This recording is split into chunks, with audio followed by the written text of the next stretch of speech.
Amy, let me tell you about a magical place that is so exactly designed to be enclosed space, year-round fun for the whole family that I bet you already know what I'm going to say before I even say the name. Let's say it together on 3. 1, 2, 3.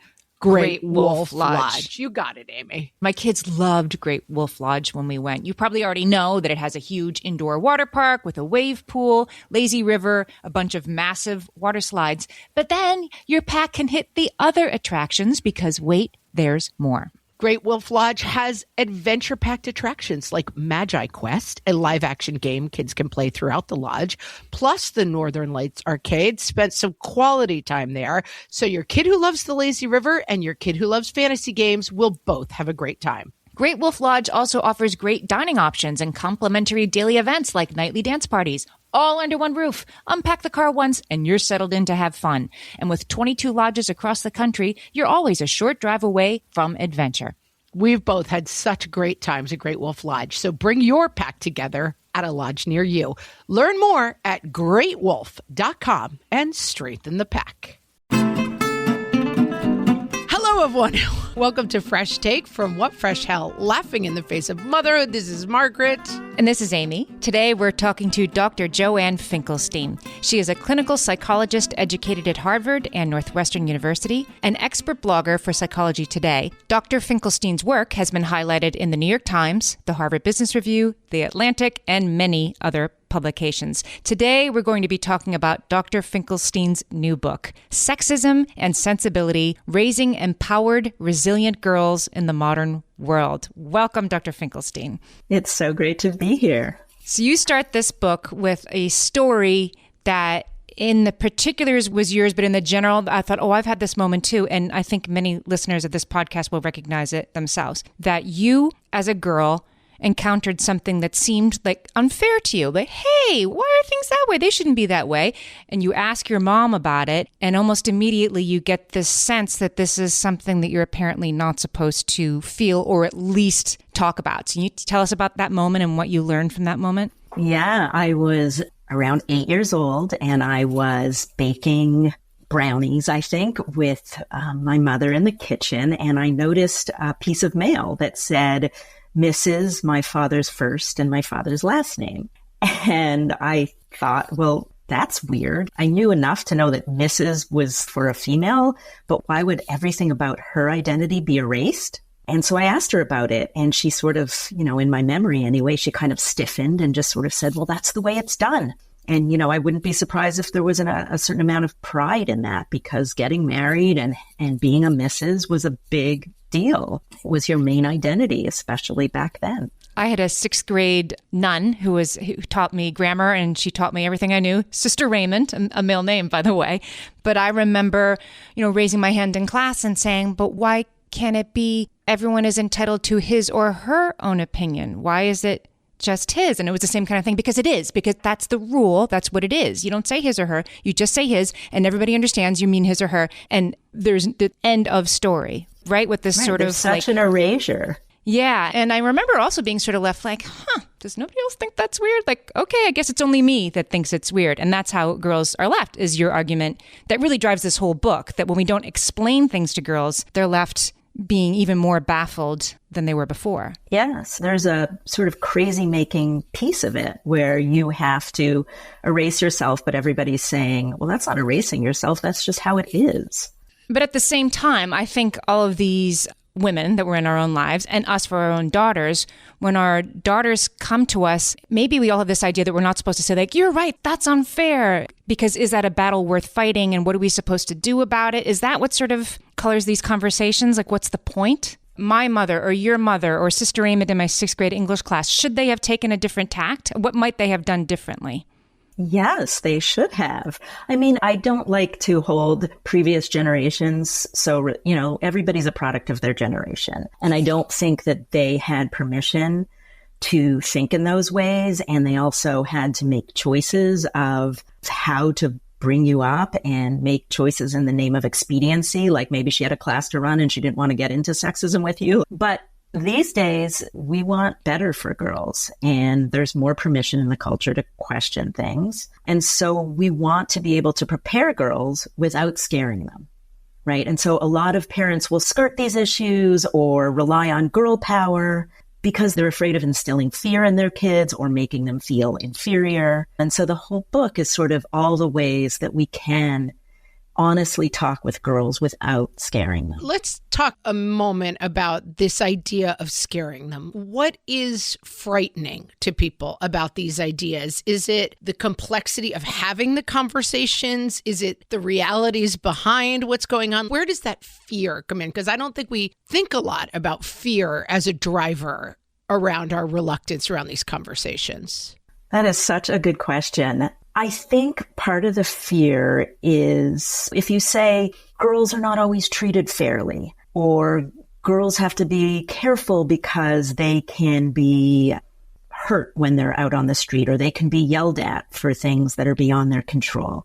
And so I think there's that piece of it. And I also think that there's this fear of just questioning our own gender biases, right? We've put up with so much for so long that it would require us to sort of tap into all the ways that we've internalized gender bias and sexism. And so it's sort of this icky topic, and we kind of skirt over it and stay on the surface of girls are strong, girls are powerful, and you should always know that. But that doesn't prepare them for the unfair or unsavory behavior that they're going to encounter out in the real world. Yeah, and I do think that sometimes the answers, the intellectual answers and the day-to-day answers to me seem a little bit mismatched, right? I went to a women's college.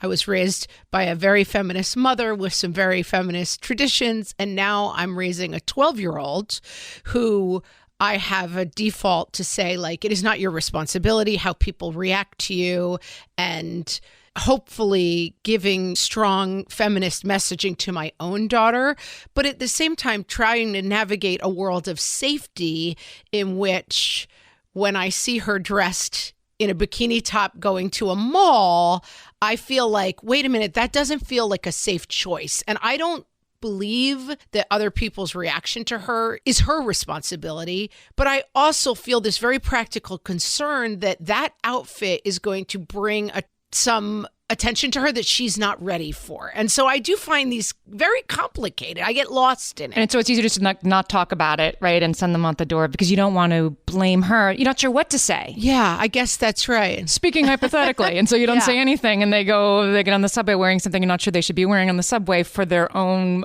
peace of mind, if nothing else. Or you do say something and it gets, and it feels like you're kind of aligning with the dominant culture and slut shaming her. That's it.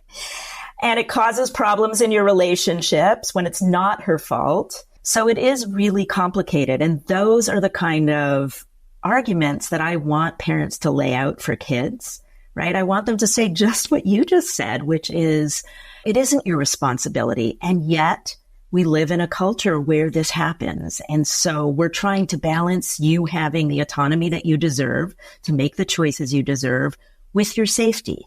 And so when you're on the train, I'd love you to just throw a sweatshirt on. I'm going to quote something from the book, Dr. Finkelstein. You said, I see female patients, this is in your practice, I see female patients who feel responsible for things outside their control. Girls whose anxiety, depression, or daily struggles are caused or exacerbated not by what they do, but by the way they're treated because they're girls. And I thought, yes, that's exactly what we're talking about here. The world is harder on girls. Girls do have depression and anxiety, perhaps at higher rates than boys, because of things that are outside their control. But all of us sort of pretending that that's not true anymore does not seem to be doing the trick to make those things go away, which maybe is what we've been trying. Right. And so what is the path forward, though? Because, I mean, somebody would listen to this and say, well, I don't want my girls to think they're victims. Why bring this stuff up? I'm playing devil's advocate here. We're moving so far beyond this. We don't have to talk about this stuff anymore. Why are we still talking about this stuff? Girls can do anything. What happens when we offer our girls that very well-meaning response?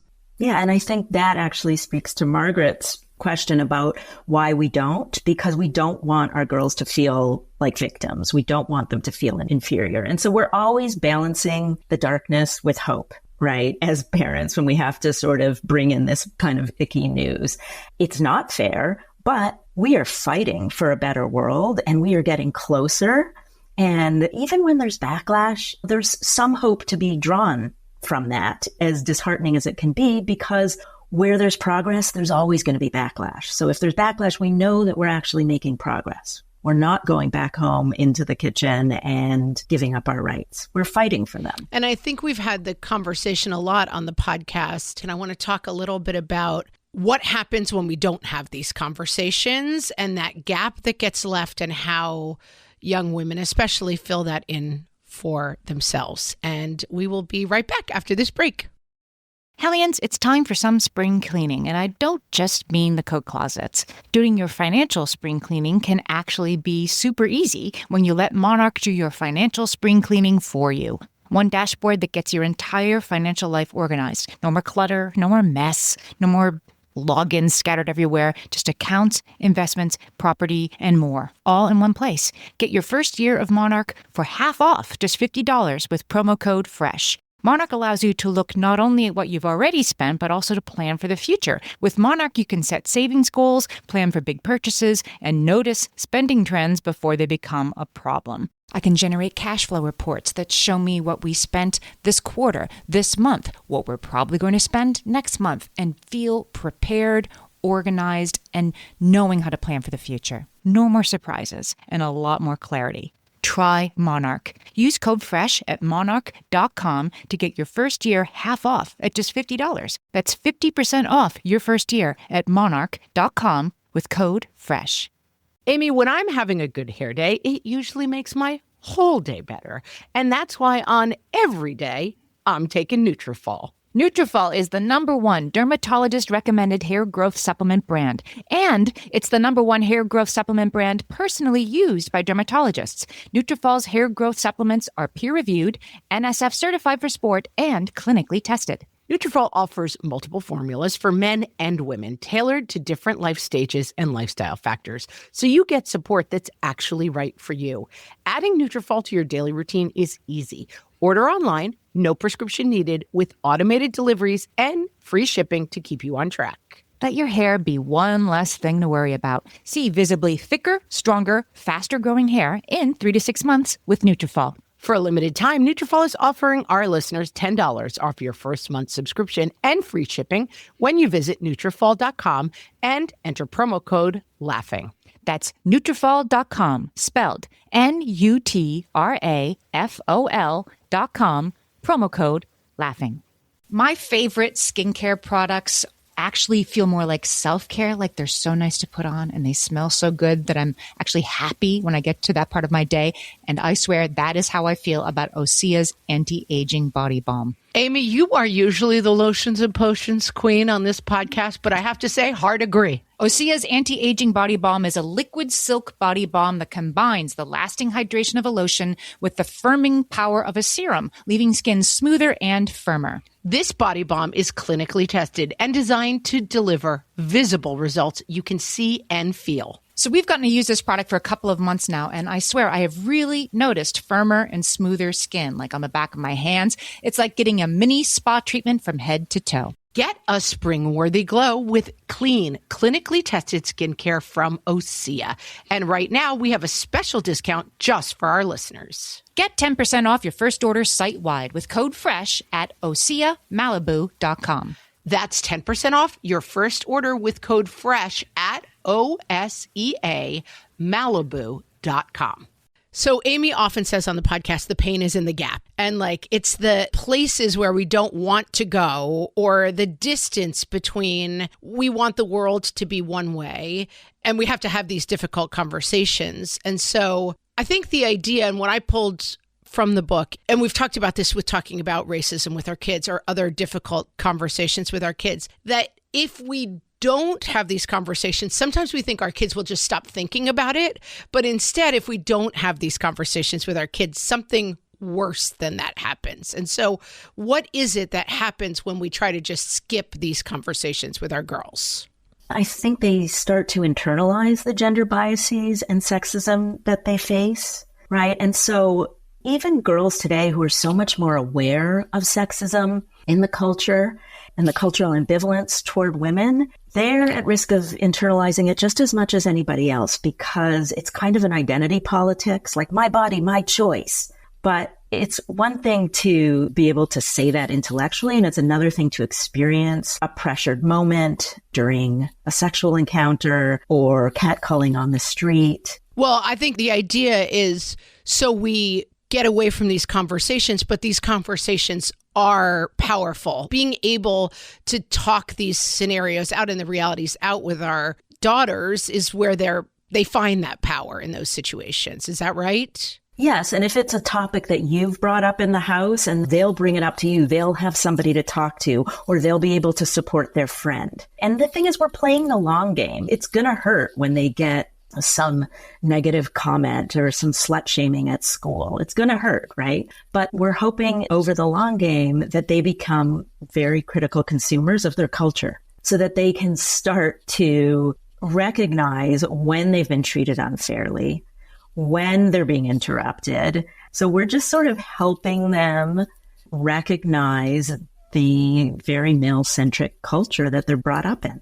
Let's talk about entitlement, because usually we think entitled is the last thing we want our kids to be, at least as we generally think of the term. But you say that girls need a healthy sense of entitlement and too often don't have it. So explain what you mean by entitlement and how parents can help our daughters get it. Well, to put it into concrete terms, by third grade, girls start to ask for less than boys. So one study found that when kids are given the opportunity to negotiate for their favorite stickers, the older girls ask for 2 fewer than the boys. But here's the kicker, only when negotiating with a male. And that reflects the same gender gap in negotiation that we see in adults. So what lessons are we imparting to girls, either unconsciously or directly, that lead them to believe that they deserve less, especially with regard to speaking up, respect, and money? For one, if they speak up, they're often interrupted. For two, we teach them being liked is more important than being respected.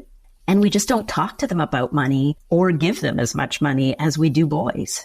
And I think that some of these conversations, and it's certainly conversations that I'm having more as an adult than I had as a child, for sure, about roles and gender roles and how these things play out. And I remember in my 20s, like, oh, the boy on the diaper box is holding a briefcase and the girl on the diaper box is holding a broom. And these were certainly not conversations that I had as a young person. Then I see for my daughter a lot of girl power messaging, right? Like superheroes and fierce and feisty and young women and female heroes.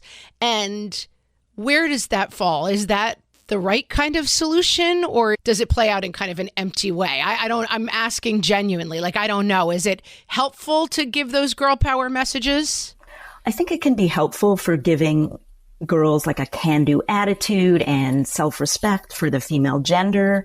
But it's also a mixed message, right? Because at the same time, in not so many words, we're teaching them it's their job to make everyone happy, to be liked, to swallow their anger, and so on. So there's this sort of very narrow range of acceptable girl voices that kind of straitjackets girls and also undermines how they're regarded. So in the book, I outline 4 important voices that we want to, above and beyond girl power or in addition to girl power, we want to make sure that they have a voice of integrity, which basically is understanding it's as important, if not more important, to be respected than it is to be liked. A voice of resistance, allowing them to resist, to be angry, a voice of ambition, a voice of authority, and then what I was saying with money, a voice of economic self-sufficiency. Those are things we really can cultivate as parents if we're thinking about it. I think those parameters are so clear because I think some of us are very strong in certain areas, and that having these different parameters, I feel like I was raised very much like money and having your own money, and this is important, and having your own, it was a lesson that I was taught. But the idea that it was okay not to be polite and to say no and to put your own needs first. I still talk to my sisters about this as a middle-aged person. Like, we were very much, I think, raised to be pleasing to other people and polite. Like that was a very important value in our family. That was important for good reasons in certain situations, but I'm still unlearning a little bit of like, I don't have to be polite to people who make me uncomfortable. And I find that watching my daughter, that as a very empathetic and naturally empathetic person, but I don't know where to put the voice in that says, you don't have to hurt yourself to help other people. Like I love the instinct to help others and to be kind, but I want you to put your needs in first. Is that just something that has to happen over 1,000 conversations? Sometimes I feel lost on that one. I think all of it has to happen over 1,000 conversations. But right, we don't want to quell the instinct to be helpful and kind, and like those are good things, right? The problem is we teach girls to weight other people's comfort and perceptions over their own. So there's a story in the book where I went through this exact thing with my daughter. So my daughter, who had been up all night with growing pains, was lying on the front porch, just supine, clearly exhausted and sweating. She just maybe gotten home from school or had been on a long walk. I can't remember which. And her friend was over. And her friend said, "Oh, you want to walk me home?" And my daughter was lying there with her eyes closed. And she's like, "Sure. Let me just go in and get my shoes." She had thrown her shoes off. And she comes inside and I'm sort of like, you don't have to walk her home, right? And like, if you're too tired, it's okay. And you're allowed to say that. And it's like doing it in the moment doesn't always work so well. And she just sort of looked at me and was like, "I'm going to walk her home. She wants me to walk her home." And so she did that. And like, fortunately, walking someone home 3 blocks away is not the end of the world. But, and so she came home and we were able to really take it apart. And it started off with her explaining like, well, I don't want her to be mad at me. And so we had a whole long conversation about what her fears were and what would happen if she did say no, and what would happen if she didn't say no. And now she was expected to always say yes. And so, yeah, there are these ways that you're just sort of making these small dents to say it's okay sometimes to weigh your own needs as much as your friends' needs. Or at least they're part of the conversation, right? That it doesn't have to be like, greed is good and you come first and forget everybody else. It's all about you, or be a doormat because that's what being a good daughter is all about. It has to be your needs can enter the chat at some point in the conversation or at every point in the conversation. That's a tough balance. And I've watched my daughter become increasingly able to say no, or to come to me with a dilemma when she is not sure. Like, I don't really want to go to this party because I just don't enjoy really loud noise and crowds, but I don't want to hurt this person's feelings. And so, at least she's coming to me and talking it through and like considering her own needs. We're talking to Dr. Joanne Finkelstein. Her new book is Sexism and Sensibility, Raising Empowered, Resilient Girls in the Modern World. And we'll be right back. You tell yourself no one wants your college-era band tees. But on Depop, people are searching for exactly what you've got.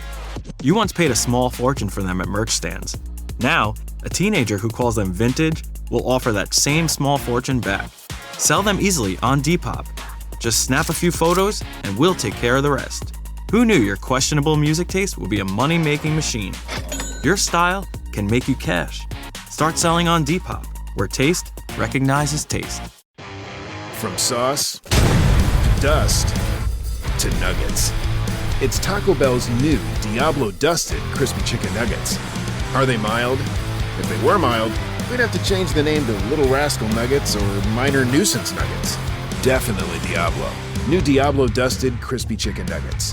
A brand new classic. Only at Taco Bell. Picture being built! At participating U.S. Taco Bell locations for a limited time and while supplies last.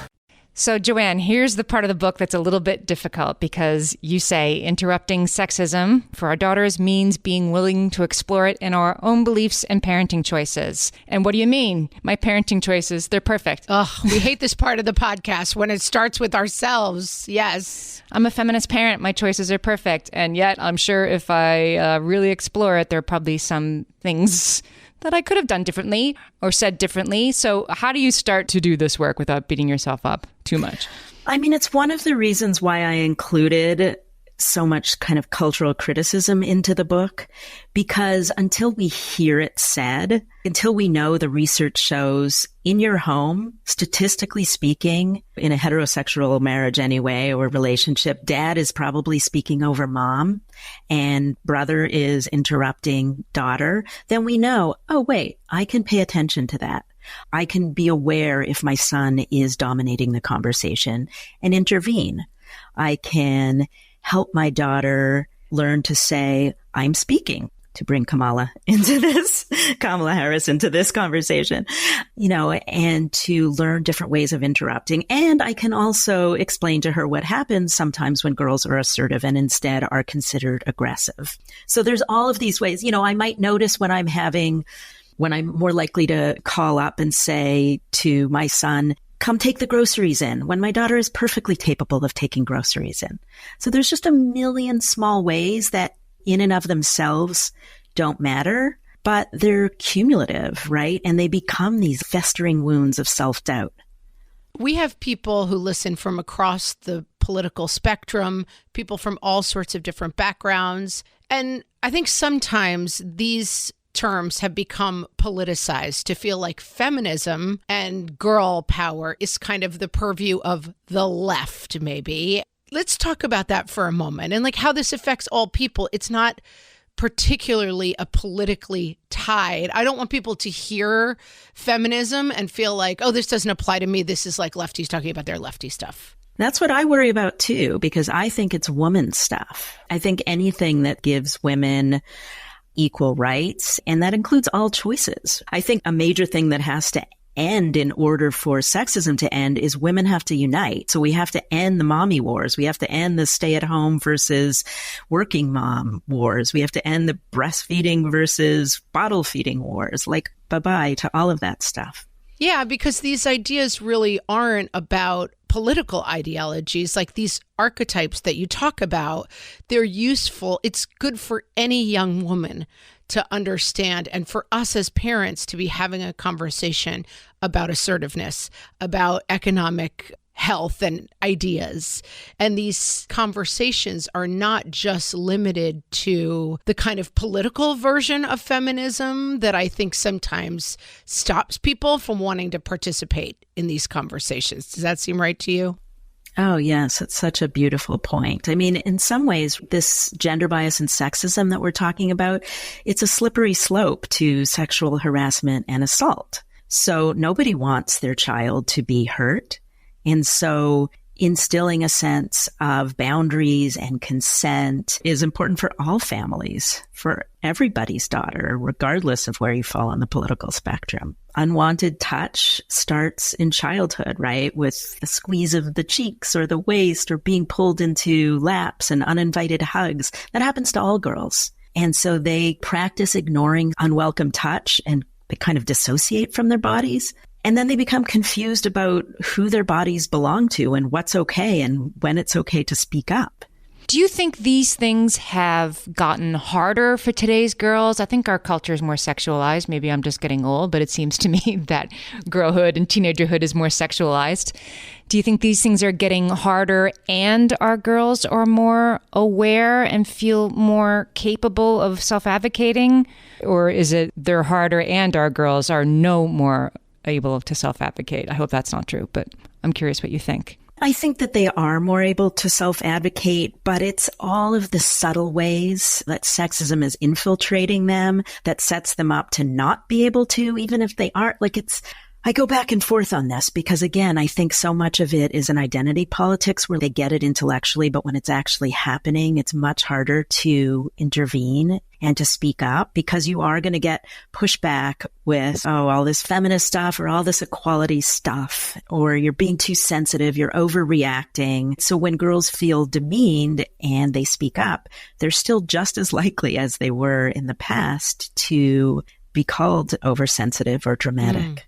And I think another issue, and we touched on it a little bit, but I find myself thinking this all the time right now with my daughter, is this idea of I want to hand this empowerment to my daughter, but our girls are still encountering disempowering experiences all the time. And sometimes I think by only emphasizing this like ideal of empowerment, I'm not talking enough about the actual things that she's facing that are difficult. It's back to that kind of like sexy outfit versus catcalling. That's not your responsibility. And similarly, like Ruth Bader Ginsburg pin, hooray.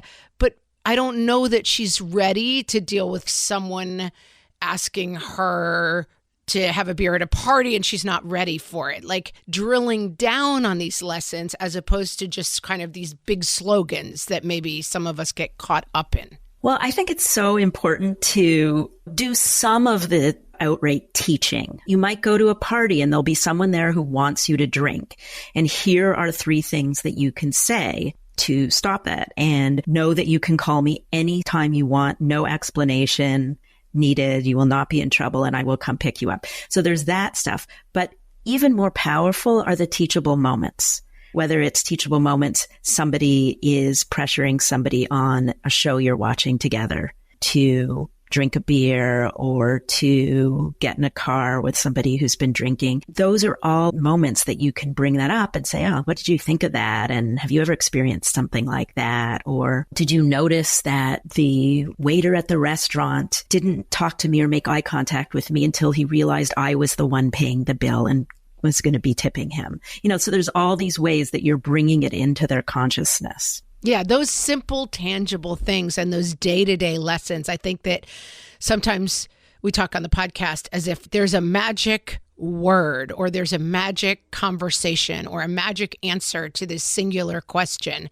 And unfortunately, it's 1,000 conversations, and it is also how you conduct yourself. I grew up with a very strong personality mother, and I'm a strong personality person myself. But I think for people who don't feel that way, you can also sometimes model for your kids, like, it's really hard for me when I see like an authoritarian person, a male. It's sometimes hard for me to find my voice in that situation. And this is what I do to get around it. That you don't have to have all these skills to impart skills to your kids. Yes, you don't. You could say, I'm still working on it.